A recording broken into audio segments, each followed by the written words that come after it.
Hello guys! Magandang hapon sa inyong lahat. I am True Guest from Masagri Channel, a free theater, also a tarot. So ngayong hapon ito, talakayin natin, no? There's something an urgent pasilip, no? Para sa ating dating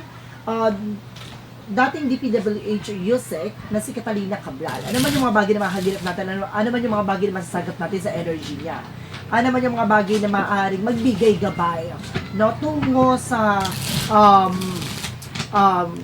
malalaman natin, no? Tungo sa mga bagay na maaaring magbigay daan, no? Para matuklasan natin ano ba talaga yung mga bagay na nangyari, no? Dahil maraming spekulasyon, buhay pa daw, no? At patay na daw, umalis daw, maraming mga eksena. Pero ngayon, no? Bigyan natin ng kasagutan yan, no? Bigyan natin ng gabay, no? Ano ba talaga yung katotohanan sa likod niyan? Let's see. This is something ang pawang gabay lamang, ha? No? This is for entertainment purposes. So let's see. Hagilapin natin, tuklasin natin, at alamin natin. So let's watch this.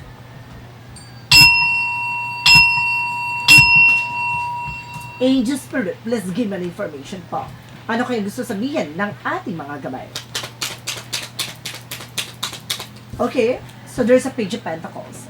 So there's something a plan, no? Merong mga bagay na nangyari tungkol sa kanya, no? Na may related about sa pera. Let's see additional messages. No, may plano eh. And there's a Three of Pentacles. Oh, there's something, a Three of Pentacles, there's something, a teamwork. Na meron talagang, kumbaga, plano. No, or meron talaga nagkaroon ng plano. And of course, there's a justice. No, pero makakamit pa rin ang hustisya. No, may mga bagay na maaaring, kumbaga, magdala ng balanse at katotohanan. The justice is something, a good karma. And of course, there's something at sense with the sabotage. Na meron talaga. Okay guys, pasensya na full storage tayo. No, magbalik tayo. With the Ten of Swords, with the sabotage, no, meron ditong sumabotahe. No, meron ditong tumaydor. No? And if there's a Knight of Cups, there's something an offer. No, pero meron ditong parang may apology ako na sa sense. Na may hihingi ng tawad. No, may maghihingi ng kapatawaran. Oh, additional messages. And if there's something at Seven of Pentacles, Seven of Cups, there's something confusion. Na may mga bagay na parang magulo, no, sa situations na to. O may mga bagay na maaring nagpapagulo. What is the Page of Pentacles? So, represent with the Queen of Swords. There's something clear about this. Ay, nilinis, no? Kumbaga may plano kasi, no, si Cabral, no, na magbigay ng information. So, ibig sabihin, inunahan siya. So, mayroon talaga siyang i-exploit dapat.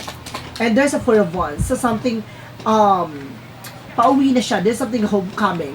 Na pauwi na dapat siya ng kanilang tahanan. Pero, kumbaga, pinlanuhan. Na pinagplanuhan talaga. And what is the Justice card? Now, the Justice represent with the Six of Swords. There's a transition. Now, there's something na parang unti-unti na magbabago ang sitwasyon. No? Unti-unti na raw kakalma. At makakamit talaga yung hustisya with the Ten of Swords. Represent with the Page of Swords. Or there's a spy looking, watching. Na meron talaga nagsubaybay sa kanya. May nagtik-tik talaga sa kanya. No, bago to magawa ng eksena, meron talaga nagtik-tik sa kanya. What is the Knight of Cups? Represent the Empress card. No, babae. No, meron itong babae na maaring humingi ng kumbaga apology, something, no? And there's a High Priestess with a hidden agenda, and there's a hidden enemies, no? Meron ditong tungkol sa isang bagay na nagpagulo sa eksena, or meron ditong bagay na maaring lumabas na maraming informasyon pero kumbaga pinilit itago, no? Mayroong bagay na parang may hidden agenda, no? Oh my God. No, let's see additional messages with the Page of Pentacles because the Page of Swords. No, there's a Five of Wands. No, see, I told you, lilinis na. Kasi magsisilbing komplikasyon siya eh. No, kasi parang meron ditong bagay na parang i-betray niya, no? Kumbaga inunahan siya. Additional messages. So there's a Three of Wands. Pero lalabas pa rin ang katotohanan dito. Now, waiting for a ship. Now, lalabas pa rin ang information with the Two of Pentacles na maging balanse lang daw o magiging balanse na ang situation. No? Additional messages. And there's something that is one. So, may mga plano. No? Talagang pinagplanuhan talaga din siya talaga dito. May mga plano din pang darating. No, may mga plano pang lalabas dito o may mga informasyon pang maaring lumabas. And there's a Eight of Swords na meron dito maiipit na babae, no? Meron dito babaeng maiipit sa eksena na to.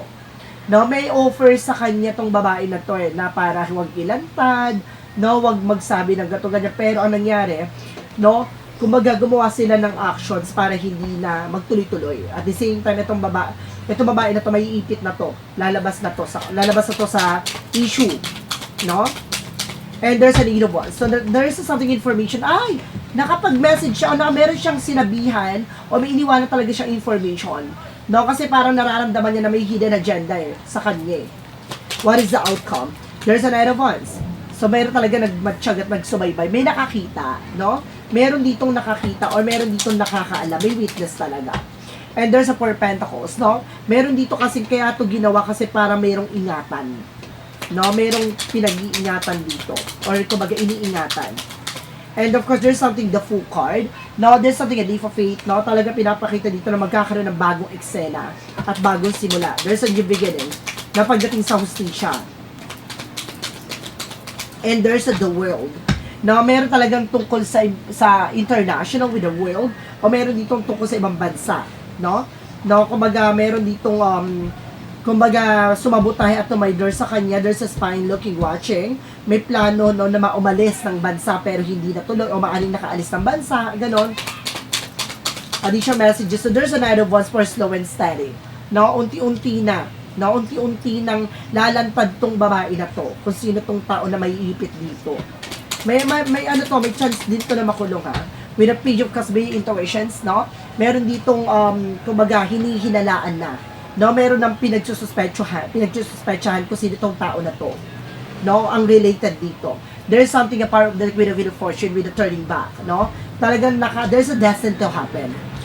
Ito na, i-clarify na natin kung si Catalina Cabral ba ay buhay o shaggy na ba talaga. Alamin natin to, guys.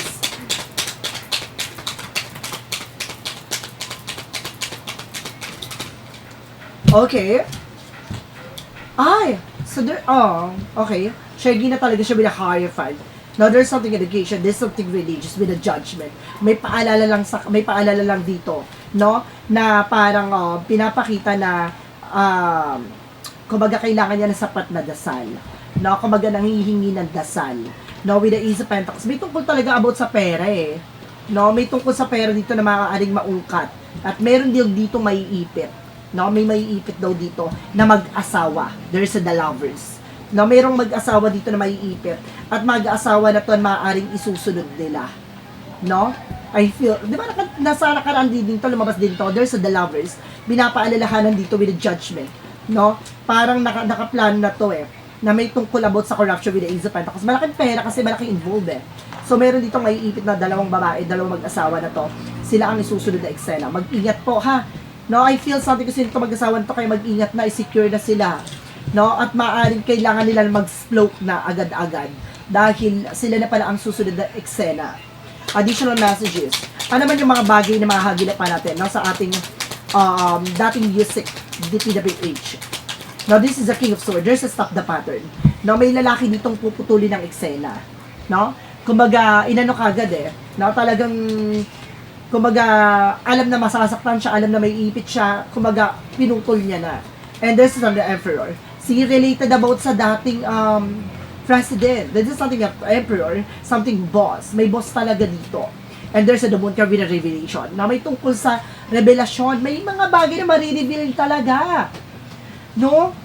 Merong boss. Lalaki. Additional messages. Oh, there's a devil with a star card. So, ibig sabihin nito, no, masama ang plano nila. The star card something a wish fulfillment.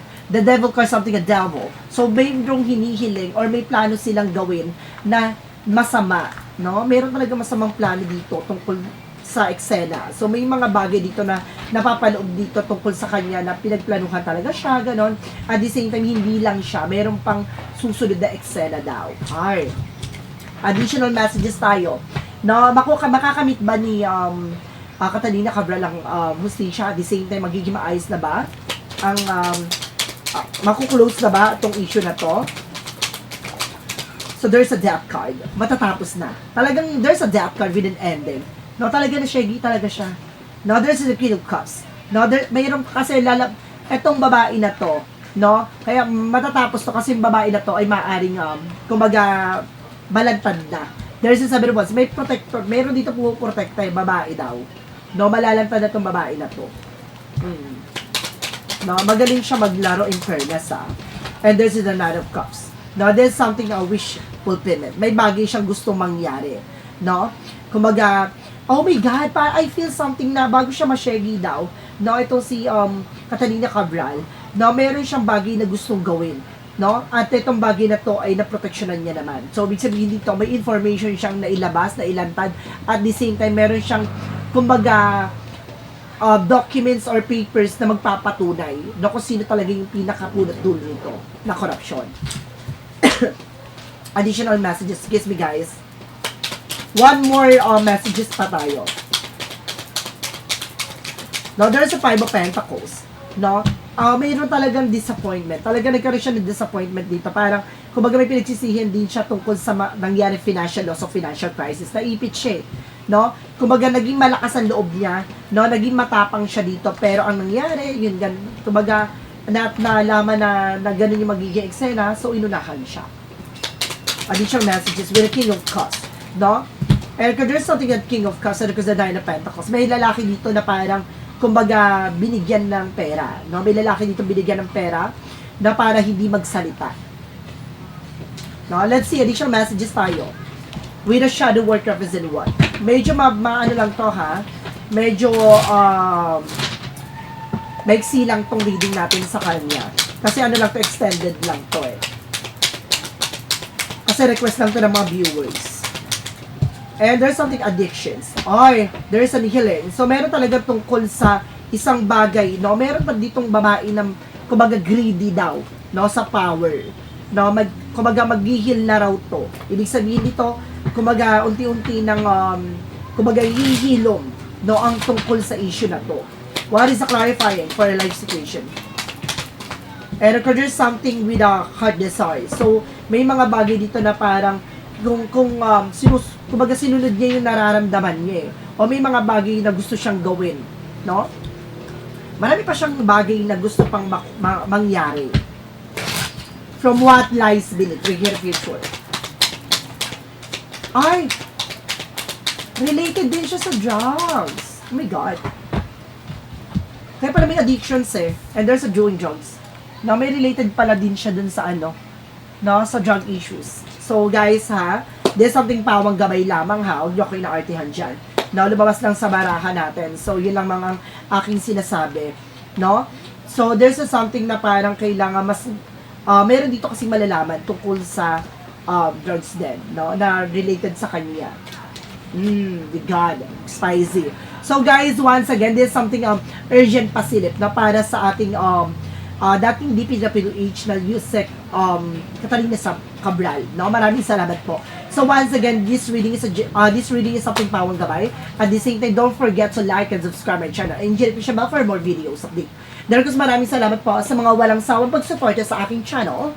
Lalong-lalo nang hindi skip ng ads na way pagpalain kayo. Ng Diyos at may kapal, siksik-lig umapaw na biyayang manabalik sa inyo. Maraming salamat po and see you the next video. Bye-bye and babush.